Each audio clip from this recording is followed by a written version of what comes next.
Hey guys, it's Patty, Cook, Cut, Create, coming back to you for a Friday cooking video. I'm actually filming this on Thursday, May the 7th, 2026, because the husband's been asking for tuna casserole and I'm going to make some. So we're going to get over here and we're going to set up in the kitchen and I'll bring you along. Alright guys, let's get with our ingredients for the tuna casserole today. You're going to want a bag of egg noodles. You're going to want to go ahead and get these boiled up and everything before you start on everything else. But a bag of egg noodles, 8 ounces to 12 ounces, depending upon how many people that you're cooking for. You're going to want 3 tablespoons of butter divided up into 1 tablespoon pats. We're going to want half of an onion chopped up. They recommend a yellow onion. That's actually a sweet onion. Celery. That's 3 celery stalks in there, chopped up. 2 to 3 celeries. It depends upon how you like them and whether or not you want them cut a little bit thicker or a little thinner. These are kind of smaller. Now you can add a can of cream of mushroom soup. We are choosing not to this time. You're going to want salt, which I am using actually pink Himalayan salt today. I'm also going to be doing fresh ground pepper, black pepper. You can add, as far as another spice, you can add a little bit of cayenne pepper if you want to have a little bit of kick. I'm opting not to. You are going to want a little bit of all-purpose flour to help thicken it up. You're going to want some lemon juice. I actually have a slice of lemon back in here that I'll be squeezing juice from. Half a cup of whole milk, or milk of your choice. If you do skim milk or what have you, go ahead and use that. But this is a half a cup of whole milk. Tuna fish. I do have tuna fish back here. You want at least 16 ounces of tuna, and you want to drain it. You want to get tuna that is packed in water, not oil. 1 cup of shredded white cheddar cheese. Now, white cheddar cheese is not as common as the standard dairy product in your grocery store. You typically have to go over to where the specialty cheeses are, and you'll normally find it on a wheel or a triangle, and you'll have to shred it yourself. The size that you use is up to you, entirely up to you. Now, if you cannot find white cheddar cheese, you can use a Romano cheese, and it's Italian cheese. It's also white, or if you want to, you can use mozzarella. Mozzarella will have a little bit more of a tangy flavor with this, the outcome. You're also going to want to have half a cup of Parmesan cheese that is freshly grated. If you need to use the store stuff that's in a container, that's fine, but if you can do the freshly grated Parmesan, that would be better. Now, you can also, if you want to, you can add chopped parsley, chopped dill, and chives if you want to. That is entirely up to you. And if you opt to add those, about 2 tablespoons each. And you're also going to need a 1/4 cup of panko breadcrumbs. It does not matter the brand. I have just the store brand. And of course, chicken broth. So what we're going to do is we're going to go ahead and get the pot set up, and we're going to get these cooked up. Alright guys, while we're waiting on the water to boil for the noodles, we're going to go ahead, we're going to preheat our oven to 375. And we're going to wait on that to come. Typically you would wait to make this part after your noodles are done, but we're going to go ahead and start on this point. Now you can put this into an oven-safe skillet if you have a large enough one. I do not have one, so I'm actually going to make the mixture in this. And then I will transfer it to a 13 by 19 baking dish. I do have Pyrex, but I want to use this today. And here's what we're going to do. We're going to start with melting 2 tablespoons of butter over medium heat. And yes, my hands are clean, just so you do know. So we got 1 tablespoon and 2 tablespoons. We're going to let that melt. Let me get my handy dandy, been around with me forever, silicone spoon. I need to get a spoon rest out. Let me find a spoon rest. Always have a spoon rest handy if you can. It's always a good idea. I love my spoon rest. I have several, as a matter of fact. Now we're waiting on that, and once this melts, we're going to add in the onion. We're going to add in our onion, the celery, and then if you're doing the cream of mushroom soup in with, you would add the mushroom soup in with it, but I'm not going to be doing that. So we're just going to wait for this to melt. We're going to give it a little bit of help here. And I do apologize for the lighting. I would bring extra lights in today, but normally I like my natural light. But we have a big storm getting ready to roll in, and it's causing everything outside to go dark. But I know that you can see. So I do have new lights coming tomorrow, that when I do the cooking video next week, we will have better lighting. So we're just encouraging it to melt a little bit quicker. It takes about between 20 and 30 minutes to do your prep work, and it cooks for, I want to say, right at 20 to 25 minutes. And remember, watched pot never boils, so don't pay attention to the pot over here. We will handle that when it starts to bubble. I love my oven. It's an electric glass top oven, and believe it or not, I'm starting to get a little bit of bubbles on that water already, which I love.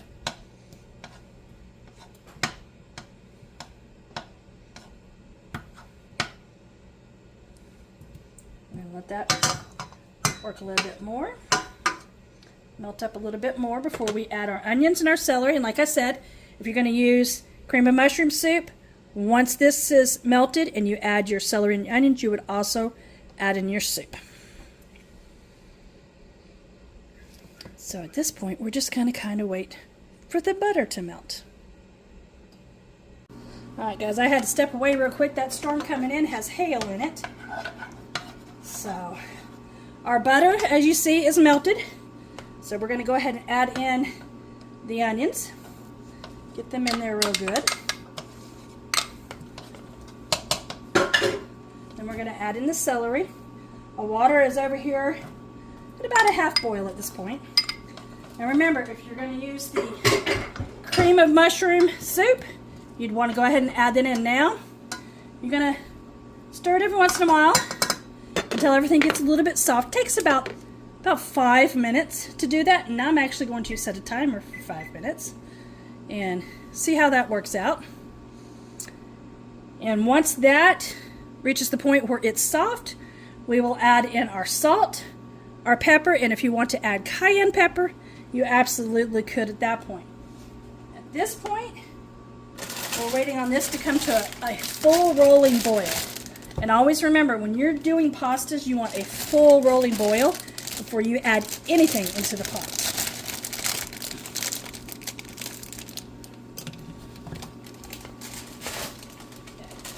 That is pre-open, getting ready for that. Stay.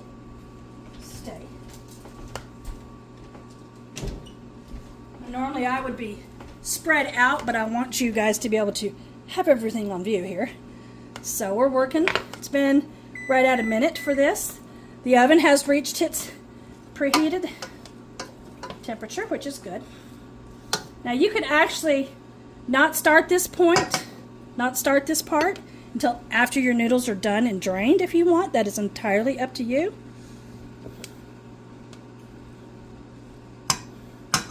So, but I'll bring you guys back in just a few minutes.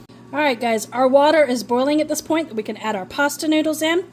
Now, when you do pasta in boiling water, you want to put salt in the water.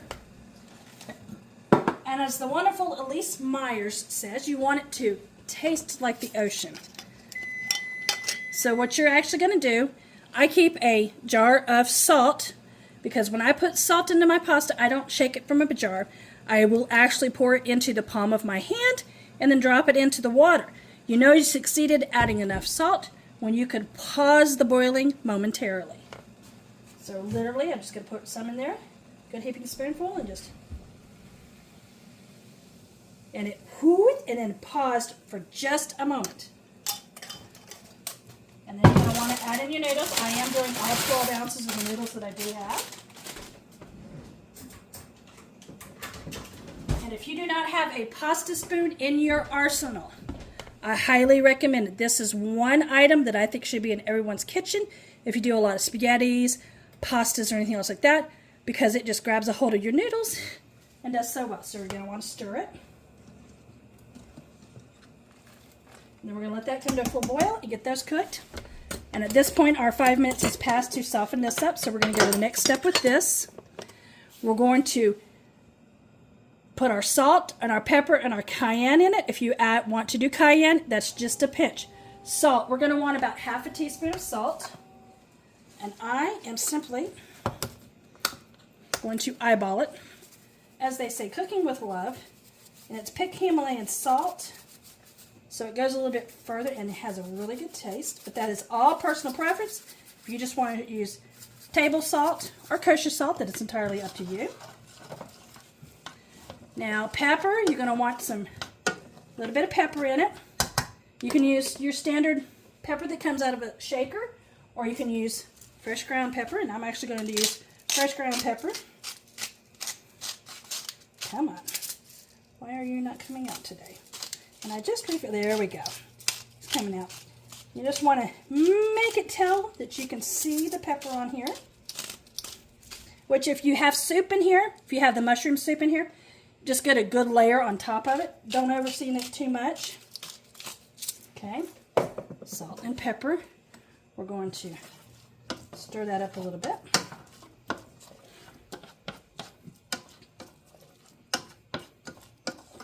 Okay, now, because I am not using any condensed mushroom soup in here, I'm just going to be doing the chicken broth. I'm going to add a little bit of flour, about 2 tablespoons worth of flour into this. Then I'm going to add in my milk, and I'm also going to add in chicken broth, 3/4 of a cup chicken broth. And what the flour is going to do is going to help thicken it up. So since I didn't have any liquid in here yet, I'm going to do the chicken broth and the milk first. And don't do what I almost did and bring your hand over the steam, because steam will burn you. 2 nights before prom, I was making mac and cheese at home. Yeah. Big burn, a very big burn. So any kind of chicken broth, and I recommend a low sodium chicken broth if you can do that. But you want 3/4 of a cup. And I don't have a measure out here, so we're going to eyeball this. We're going to, with love. And since I'm not doing the soup, I'm going to be healthy with my broth. That's going to be good for me. All right. So there's the broth. Your broth can be good in your fridge for up to 2 weeks after it's open, but always make sure you put it in the refrigerator. You might be able to extend it longer, but I wouldn't push it beyond the 2 weeks. Now we're going to add in a little bit of flour so that we can help thicken it up a little bit. They recommend about 2 tablespoons of flour. I might do a little less, maybe a little more. I'm not sure. There's a possibility I might add some more broth to this before I put it into the pan. But it says 2 tablespoons. I'm not going to measure it. I'm just going to grab a spoon. And I'm opening a new bag because I needed some. So, and there I go, creating my mess. Always do. Cooking, crafts, it does not matter. I'm always making a mess. I'm going to set this with my spoon to the side because I may add some more to it.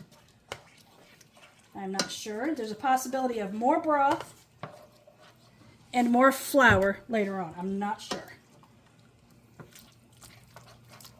Now, I do have cream of mushroom condensed soup I could add to it, but I'm opting not to. Although I may go run and grab a can from the pantry. Depends. Okay, we're going to let this simmer for a little bit. And I can tell you right now, there's not much liquid in this. So I do believe I'm going to go grab that can of condensed mushroom soup. I want to stir the pasta real quick.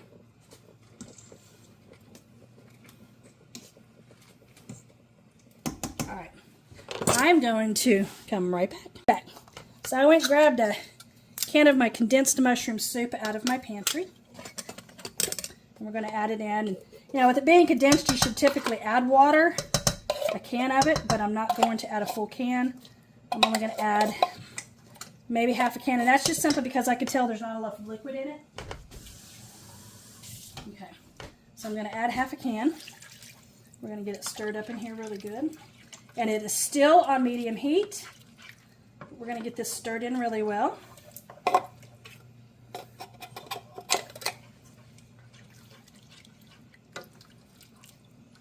Okay. Well, that's good. Over enthusiastic stirring, of course.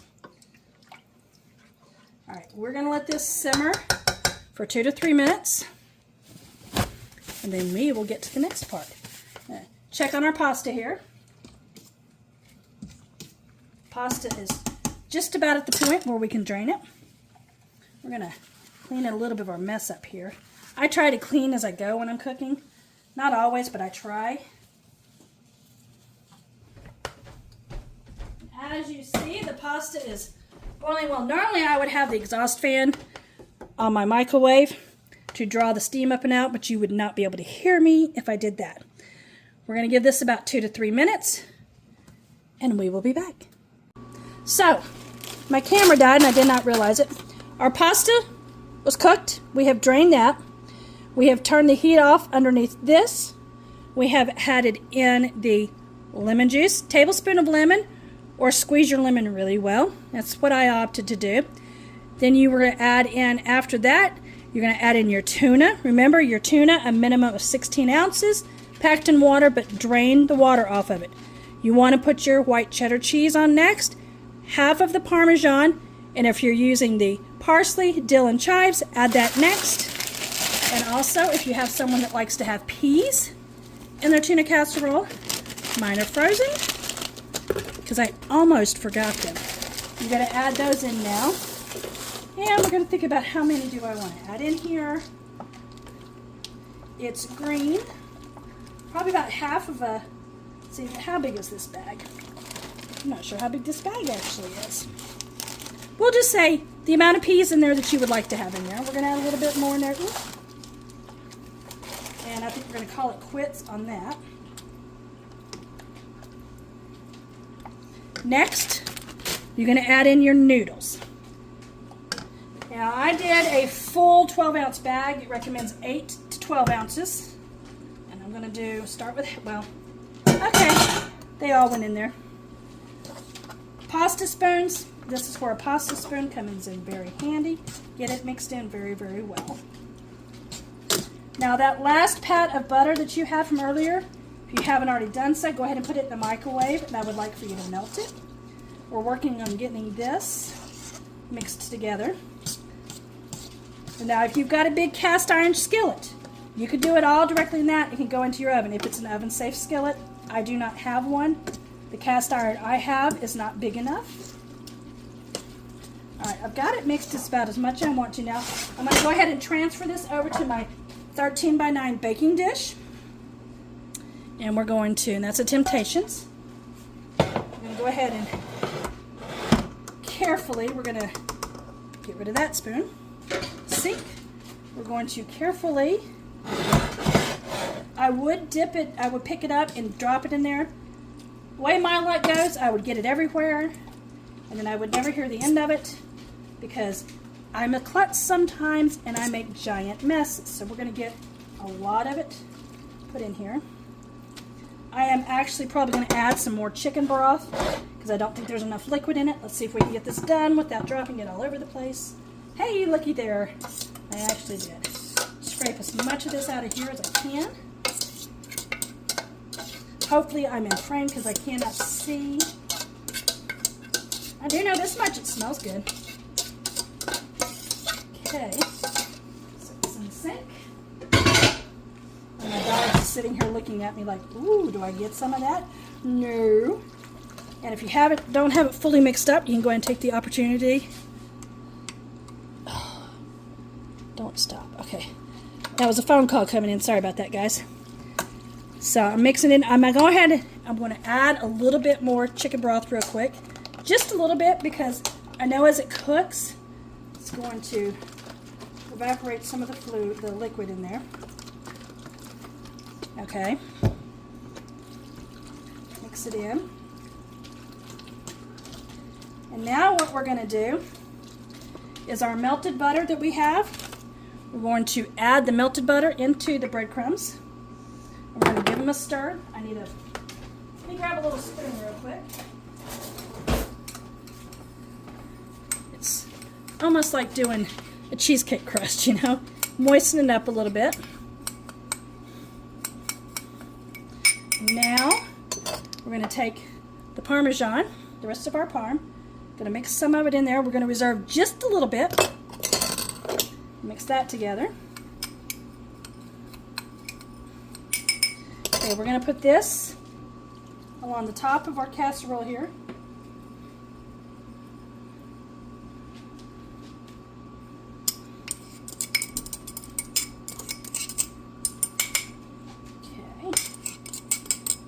Grab my spoon so I can get every last bit of it out of here that I can. I'm going to spread it out a little bit.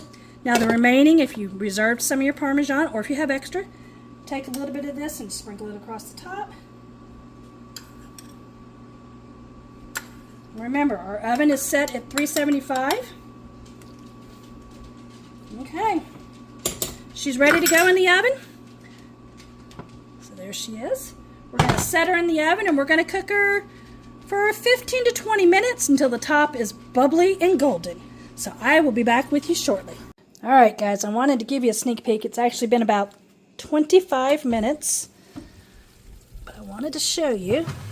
She is bubbling and she is starting to get that golden brown crispness to her. I'm going to give her probably about another 3 minutes and then I'm going to pull her out. Guys, I've pulled her out. Our actual cooking time was right at 27 minutes. So I think it might have something to do with the temperature around right now because of the storms coming in. But it's bubbling. Look at that bubble. I'm definitely glad that I went ahead and put the condensed mushroom soup in there to give it the extra liquid. But I'm going to let it sit for about 5 minutes and then we'll dish a little bit of it up and we'll give it a try. Alright guys, it's been a few minutes. I've let it sit and thicken up a little bit. And as they say, settle. So we're going to try her out here. And dig down into it. It's got a good crunch on the top of it. Now remember what I've said in previous video. I'm not much of a tuna fish person. And have not been for a long time. I grew up on Tuna Helper. Nothing wrong with it at all. But I'm not much of a tuna person. So, alrighty. Let me drink a little bit of water. Okay, I'm going to try and get crunch, cheese, pea, noodle, the whole 9 yards here. It's got a good crunchy top to it. Peas, noodles, tuna. Okay, I hope I've got everything here. Let's try it. Ooh, the steam coming off of that.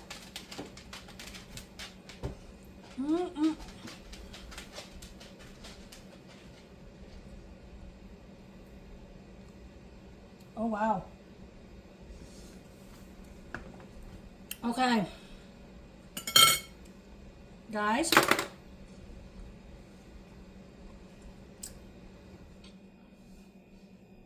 I may become a tuna person for something like this.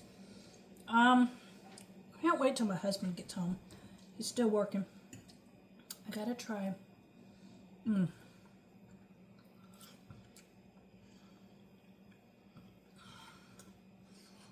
Hot. Very, very hot. Guys, let me tell you. The crunch that is going on right here. Well, you can hear it. There is a crunch there. I will say this. I need more seasoning in it.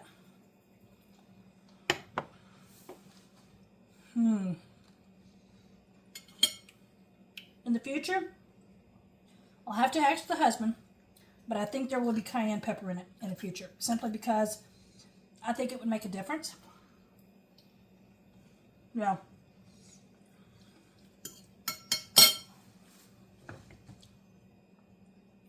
Yeah, I needed to be heavier on the seasonings, especially the salt. So, in my opinion, add a little bit more seasoning to it.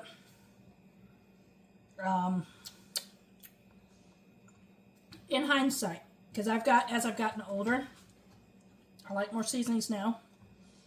I would almost be willing even to put a little bit of garlic salt in it. Let me try something. Hold on just a second. Powder. My garlic salt. Okay. Garlic and tuna I know. But I'm curious because adding a little bit of salt to it made a little bit of a difference. I'm sure if I added some regular pepper to it, it made a difference. Just out of curiosity, okay? Just indulge me for a moment. And seeing this is the bigger hole, so it's not little ones, so I have to be very careful here. Come on, don't be afraid of it. Okay. All right. I can smell the garlic. Garlic is good for you. We're going to dig down into the middle here.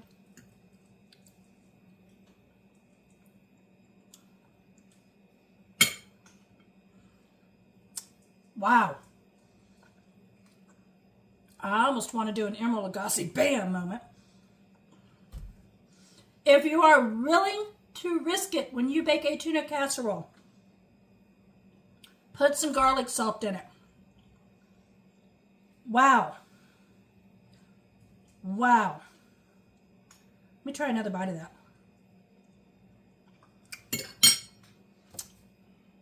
Garlic salt for the win. Wow. All right, we'll wrap up in just a moment. All right, guys, let's wrap up this tuna casserole video. The husband came home. He tried it. He likes it. His recommendation is a little bit more milk and definitely double the amount of cheese because it needs to be a little creamier than what it is. But he does agree with me. Garlic salt, baby. Garlic salt. Everything's better with garlic. And he actually told me, he said, because when I convinced him to put the garlic salt in, he goes, he goes, that would make sense. He said, because it tastes close to Mom's, not as creamy. He says, but my dad liked garlic and everything. He said, so yes, garlic. So if I make it again next time, garlic salt will be in it, a little heavier on the pepper and salt. And then I'm also going to put more milk and more cheese in it. But guys, I'm going to let you go. My animal obligations are done for the day. It's time that I can relax. I worked in here earlier today. Don't think I'm going to do anything else in here. Like I'm just ready to call it a day. Go put some pajamas on. Go get comfy and maybe read for a little while. Veg out on YouTube. And we'll see what we can get into this weekend.